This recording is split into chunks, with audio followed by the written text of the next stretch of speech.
Ça, c'est le tout nouveau Genesis GV60. C'est bien sûr le troisième des triplés électriques conçu sur la plateforme EGMP du groupe Hyundai avec la Ioniq 5 et le V6. Alors, qu'est-ce qui le différencie de ces deux autos-là que j'ai aussi eu la chance d'essayer? Eh bien, c'est ce que vous allez découvrir maintenant.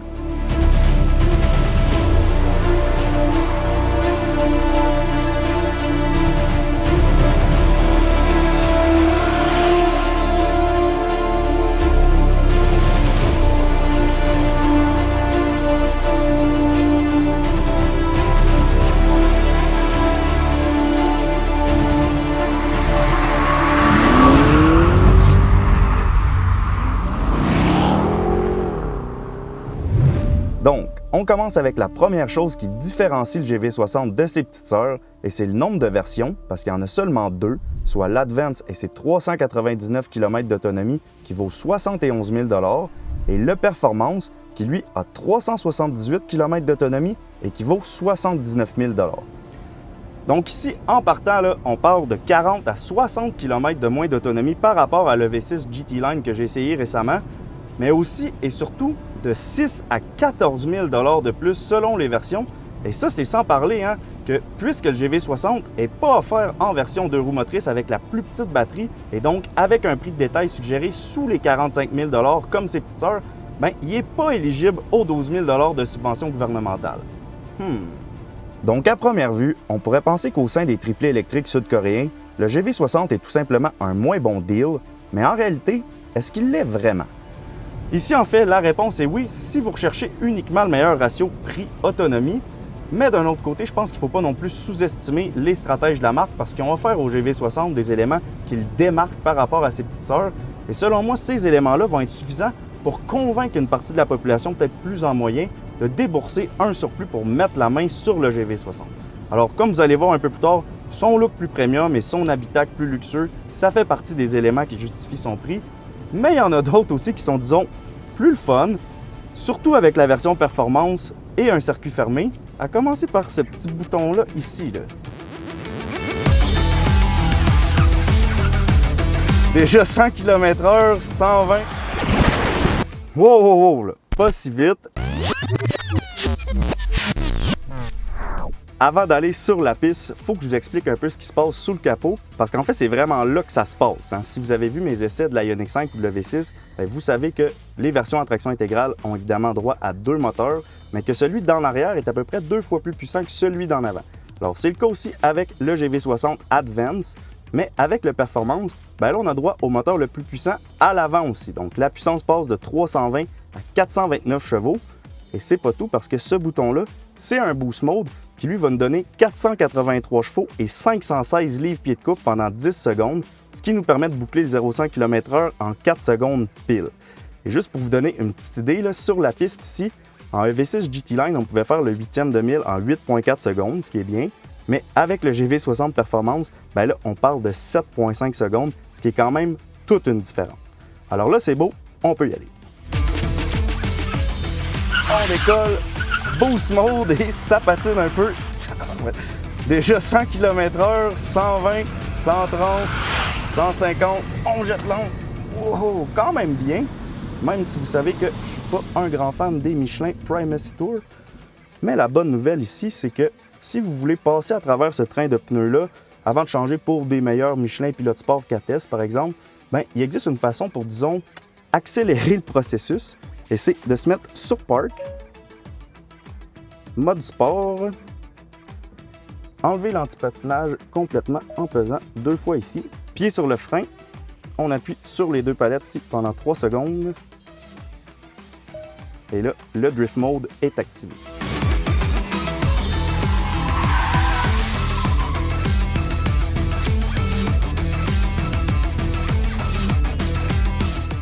La personne qui a approuvé ça, c'est mon nouvel idole. Honnêtement, ça fait longtemps que j'ai pas vu une auto récente, excusez le terme, là, mais aussi bâtarde.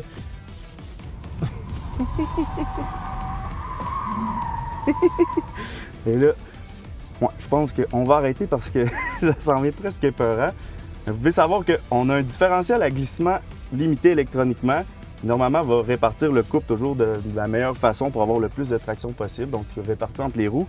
Mais là, avec le drift mode, c'est comme si il envoyait le couple à la roue qui ne doit pas patiner. Alors, ça fait qu'on peut faire des très très beaux bangs. Et ouais, je pense qu'il y a moyen d'avoir du fun avec cette auto-là. Donc ici, deux remarques pour ce qui est des performances du GV60. La première, c'est que, bon, normalement, je ne suis pas un gars qui dit aux gens comment conduire, mais là, si vous voulez tester le drift mode, s'il vous plaît, faites ça sur un circuit fermé, pas sur les chemins publics, parce que je vous le dis, ça peut être carrément dangereux.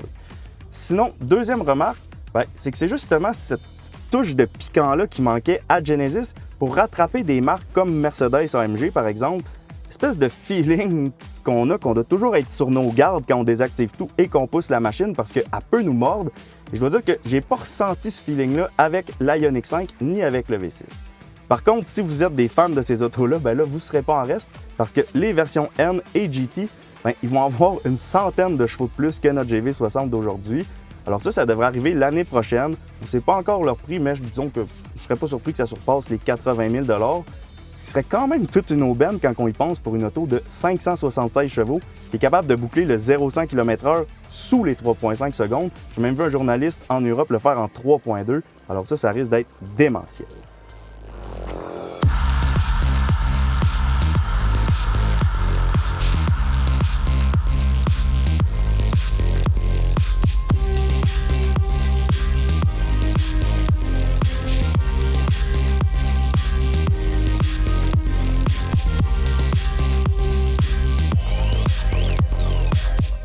Donc, comme avec la Ioniq 5 et le V6, quand on le voit en personne, le GV60 est quand même assez différent de ce à quoi on peut s'attendre quand on le voit en photo. C'est un véhicule qui est assez gros. Et d'ailleurs, quand il a été dévoilé, je n'étais vraiment pas sûr de sa partie avant. Mais là, en personne, je dois dire que finalement, c'est probablement l'angle que j'aime le plus. Je trouve que les phares en deux lignes, c'est très classe. Même chose pour le capot de type coquille ou clamshell. Ça fait un petit peu Aston Martin. Évidemment, ça va améliorer l'écoulement d'air sur les flancs. Et d'ailleurs, parlant d'écoulement d'air, la grille de calandre à 5 points, ça rappelle évidemment les autres modèles de la marque. Et encore une fois, un peu Aston Martin, hein? Mais sa particularité, c'est qu'il y a des petites ailettes qui peuvent s'ouvrir, non pas pour ajouter de l'appui aérodynamique, mais bien pour refroidir la batterie quand on pousse la machine. Sinon, sur les côtés, l'élément le plus réussi à mes yeux, c'est les roues de 21 pouces qui sont vraiment spectaculaires. Et si on observe un peu plus vers l'arrière, on remarque tout de suite la ligne de toit coupé qui le différencie des autres VUS de la marque avec l'espèce de Z au niveau du pilier C. La lunette très plongeante pour sa part le démarque de ses petites sœurs et contrairement à elle, l'aileron ne se trouve pas au-dessus mais bien en dessous de la surface vitrée, ce que je trouve très beau. Et juste un peu plus bas, on retrouve les feux en deux lignes qui suivent évidemment la philosophie stylistique de Genesis. Et finalement, pour ce qui est des éléments plus pratiques ici, on a droit à une capacité de remorquage de 2000 livres, ce qui est curieusement un peu moins que la Kia EV6, même si on a plus de puissance. Et pour ce qui est du volume de coffre, là, on parle de 1550 litres avec les sièges rabattus. Et ça, c'est précisément à mi-chemin entre la Ioniq 5 et le V6.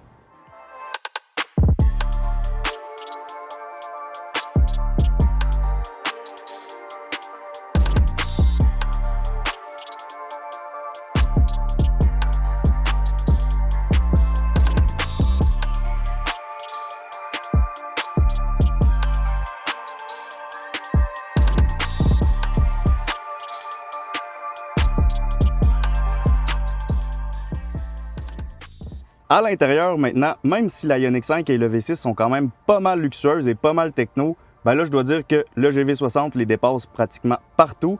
Et pour vous montrer ce que je veux dire, c'est le moment de passer au segment point de vue de l'essai. Alors, le luxe et la technologie, ça commence avant même de prendre place à bord du GV60 parce que faites juste regarder la clé, on dirait presque qu'elle a été designée par Prada et notez que le double est noir en plus, donc ça, c'est vraiment beau. Et si vous êtes plus techno que mode, sachez que vous n'avez même pas besoin de clé parce qu'il y a une caméra placée dans le pilier B qui utilise la reconnaissance faciale pour vous débarrer les portes. Ensuite, une fois à bord, vous pouvez démarrer soit avec le lecteur d'empreinte digitale, soit avec le bon vieux bouton ici. Et en démarrant, la boule de cristal au centre se tourne pour se transformer en sélecteur de vitesse. Et en regardant à l'intérieur, elle m'a montré un bel éclairage d'ambiance. Mais même après l'avoir frotté et observé sous tous ses angles, elle m'a malheureusement jamais dit si elle allait être fiable à long terme. Sinon, pour ce qui est du volant, encore là, c'est une configuration à deux branches, mais les matériaux sont nettement plus haut de gamme et on a même un petit pavé tactile ici pour naviguer dans les deux écrans de 12,3 pouces. qui, soit dit en passant, affiche une infographie qui frôle la perfection à mes yeux. C'est non seulement très beau, mais c'est surtout que les menus sont gros, donc quand on conduit, tout est simple et intuitif.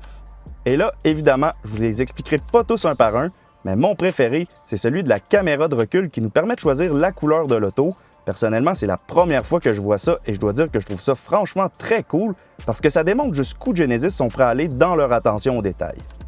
Pour le reste, les sièges en cuir nappa sont chauffants et refroidissants et surtout hyper confortables. On retrouve aussi plusieurs touches d'aluminium brossé à bord de très bonne qualité. Les contrôles de ventilation ici sont fonctionnels, mais j'avoue par contre que l'écran aurait pu être un peu plus rigide. Et sinon, selon moi, la pièce de résistance dans la version performance, c'est le système de son Bang & Olufsen à 17 haut-parleurs qui joue vraiment très bien.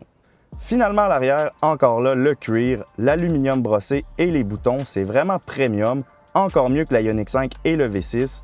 Il y a aussi beaucoup d'espace pour les jambes comme vous pouvez voir, mais notez par contre qu'il y en a un peu moins au niveau du dégagement de la tête faute du toit coupé, donc en haut de 6 pieds, il y a des chances que le plafond vous dépeigne un peu. Mais sinon, ça reste très confortable et très beau aussi avec les combos de couleurs bleu et vert lime et avec l'éclairage du toit panoramique qui donne vraiment une ambiance naturelle que je trouve très rafraîchissante.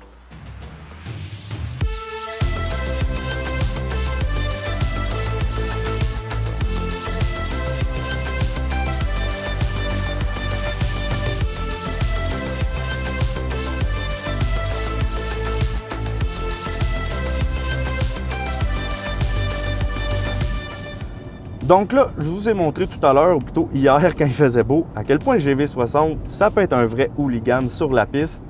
Mais là, sur la route, je dois dire que c'est complètement le contraire. C'est probablement une des autos électriques les plus confortables que j'ai essayé à date, à l'exception peut-être de la Mercedes EQS qui coûte pas mal plus cher. Écoutez, on a une suspension adaptative avec un système de prévisualisation de la route qui va détecter les bosses d'avance. Et normalement, on fait presque toujours le même trajet quand on filme. Je les connais, les bosses. Et là, je sens vraiment l'auto les anticiper. Alors, je vous le dis, là, c'est archi confortable ici. Et disons que vous revenez d'une grosse journée au bureau et que vous êtes fatigué, vous pouvez activer l'excellent assistant de conduite sur l'autoroute, partir les sièges massants, désactiver les espèces de faux sons de moteur qui finissent toujours un peu par tomber sur les nerfs.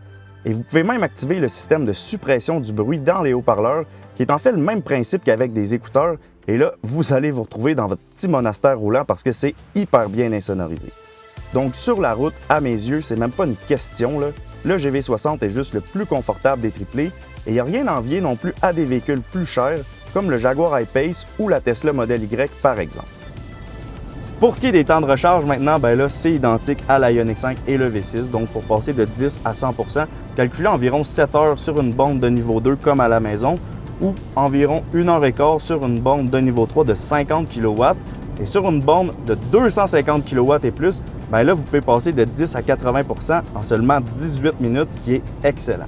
Et sinon, bien, comme avec ses petites sœurs, le GV60 a la fameuse prise V2L qui permet d'utiliser la charge de la batterie pour brancher des appareils électroniques, comme au camping par exemple, mais qui peut aussi être très utile pour sauver ce qui se trouve dans votre frigo quand vous manquez d'électricité à la maison, comme certains propriétaires de Ioniq 5 ont publié sur les réseaux sociaux cet été et que je dois dire que j'ai trouvé très ingénieux.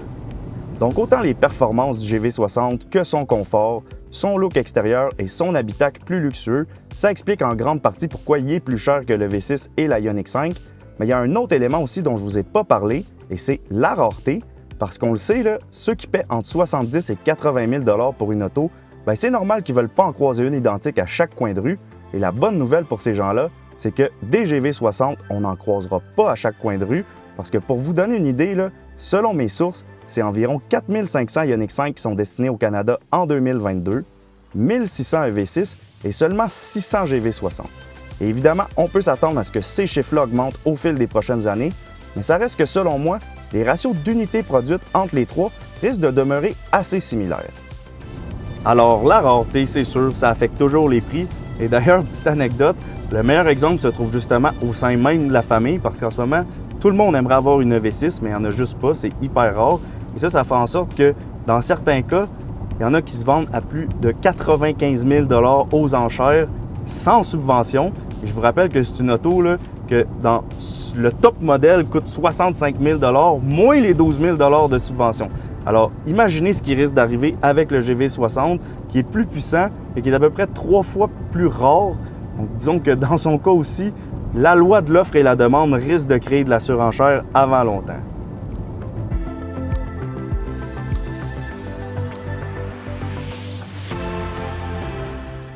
C'est donc sur ce que se termine l'essai d'aujourd'hui. Alors, si le GV60 vous intéresse, je vous invite à passer voir nos amis chez Genesis Estrie.